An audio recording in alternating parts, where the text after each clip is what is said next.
At 84, Connie Smith has nothing left to prove and nothing left to hide. The voice that once soared through honky-tonks and radio speakers across America now carries something even more powerful: perspective. Born Connie Joan Ramey on August 14, 1941, in Elkhart, Indiana, she rose from poverty and personal hardship to become one of country music's most revered vocalists. Music was her refuge long before it was her career. As a teenager, she taught herself guitar, clinging to the sounds of gospel, classic country, and Appalachian melodies that would later define her pure, piercing style. Even then, her voice held an unusual emotional clarity: heartbreak without theatrics, strength without noise. Her life changed forever in the early 1960s when she was discovered by Bill Anderson, one of Nashville's most respected songwriters. She was just a young woman singing in Ohio when he recognized something rare. With his support, she signed to RCA Victor, and in 1964 released Once a Day, a song that would sit at #1 for 8 consecutive weeks, an unprecedented achievement for a female country artist at the time. The success launched a remarkable run: more than 70 charted singles, timeless recordings like Then and Only Then, Ain't Had No Lovin', and The Hutton's All Over, and admiration from legends including Dolly Parton, Loretta Lynn, George Jones, and Merle Haggard. Many called her voice one of the finest instruments country music had ever known.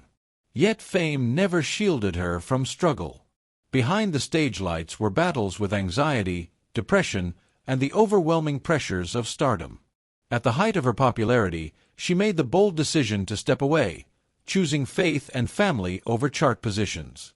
Years later, she returned on her own terms, earning renewed acclaim and eventually receiving one of the genre's highest honors, induction into the Country Music Hall of Fame in 2012.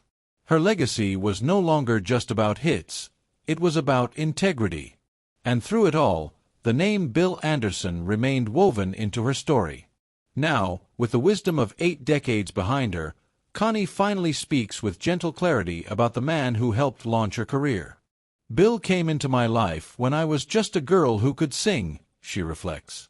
I didn't understand the business. I didn't understand how big it all was. But he did. She credits him not just for writing songs that fit her like pages torn from a diary, but for listening to her voice, to her instincts, to who she truly was. People often speculated, turning their collaboration into something more dramatic than reality. Connie smiles at that.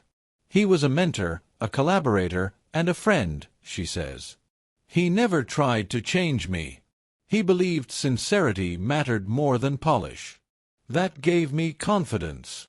In a male-dominated industry, that respect meant everything. He didn't talk down to her. He didn't reshape her into a trend. He let her be Connie.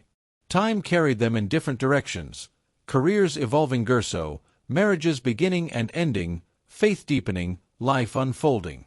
But gratitude never faded. When you get older, she says softly, you see who truly mattered. Bill mattered, not because of fame, but because of how he treated people. At 84, Connie Smith isn't interested in rewriting history or stirring headlines. She's simply honoring it. Her reflections aren't sensational, they're sincere. She doesn't live in the past, but she respects it. Bill Anderson helped give me a voice, she says, pausing with quiet conviction. Not just on records, but as a person.